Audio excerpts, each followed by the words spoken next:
guys, welcome back to my channel. So I want to quickly talk about funding one's studies in the USA.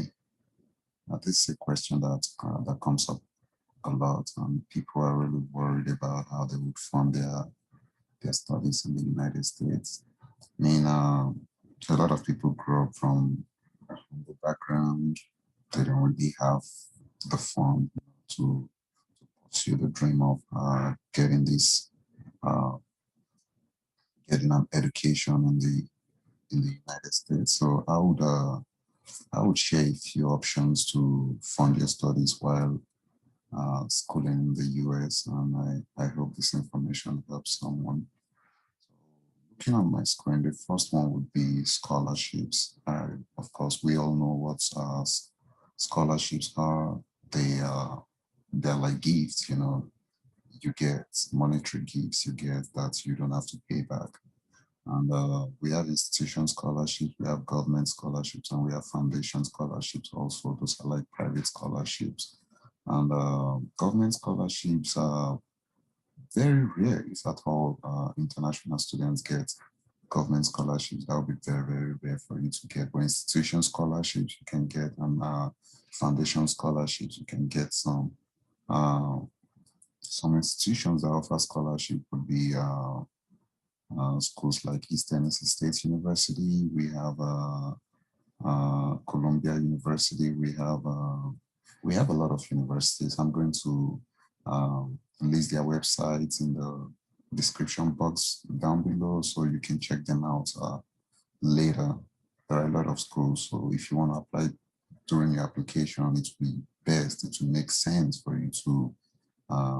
If you know you will struggle for funds, it will make sense for you to consider schools that offer international student scholarship. Not all schools do. So you might want to really take your time to search for schools that offer those scholarship. I would list those schools down below. I would list their websites, sorry, so you can reference them and apply to those schools. The next one would be grants. Grants are like scholarships also. I think grants would be offered to you based on needs. And there are a few institutions that offer grants, and there are a few private companies and foundations as well that offer grants. Grants are like, most of them are membership based, like we have a lot of grants on Fulbright. Fulbright offers grants and scholarships. So I'll list their website down below, so you can uh, play around the website and see what you can benefit from them. Fulbright is a really good one, trust me, even for high school students that are still in high school in foreign countries, especially developing countries. Fulbright is something you want to really take advantage of.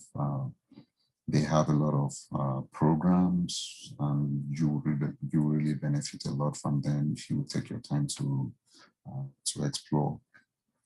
We have the AAUA, that should be the American Association of University Women or something like that. I'm not sure.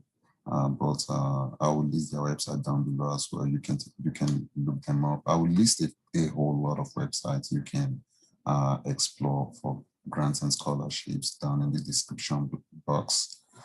Just so I can keep this video short, I won't be going deep into each of these funding options.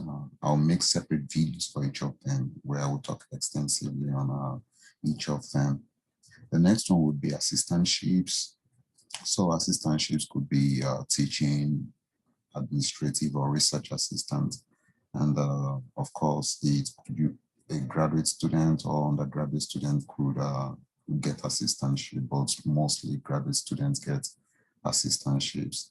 There are a few undergraduate assistantship positions, but they're very competitive and you have to apply really early or sometimes based on recommendations. Like they are very, very competitive with the undergraduate roles, positions. So Yeah, that's a little bit difficult to get, but a lot of graduate assistantships out there, and the requirements. I've made videos in the past about requirements on how to get assistantships. I would suggest you reference those videos to get more information on that. And the next thing would be economic and financial hardship. So many students, many international students schooling in the US do not know they can take advantage, like they can file for or petition for economic or financial hardship. So this, you can only qualify for this if you truly lost your source of fund or your source of funding. Maybe your father, your whoever is sponsoring your education, uh, got hit by some financial crisis, and maybe their business, they lost their business, or they took a big hit, on their business, and it really affected them massively. So that also in turn has effects on you. You can fight for financial hardship or the death of someone that's supposed to be your sponsor, anything that affects their finance, or your finance can uh, qualify you for financial hardship. And that's a good one to take a look at if you struggle financially already, you're in the US already and you're struggling in this area. This is one to take a look at, as many people are not really aware of it. I'll make separate video on this as well. So loans will be the last one. This is the one I think should be the last resort.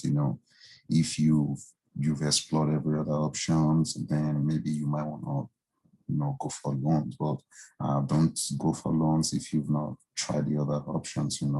Make sure you have explored, you have exhausted all your resources before looking to loans, because of course no one wants to be a debtor, no one wants to be in debt. So that's something you want to explore last.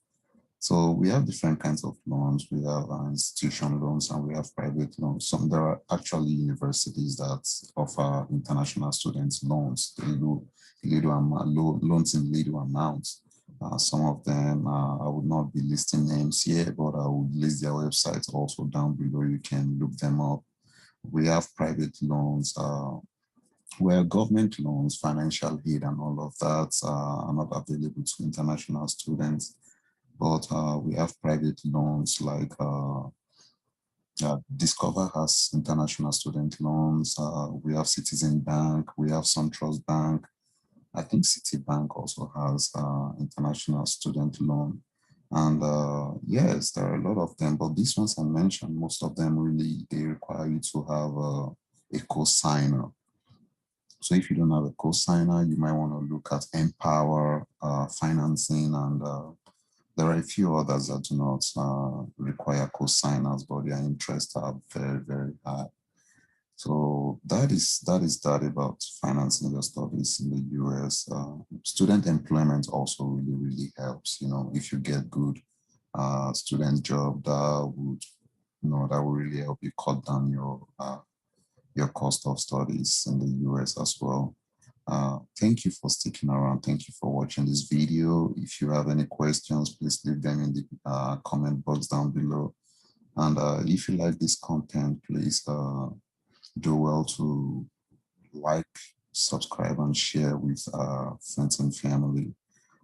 Thank you. See you in my next video.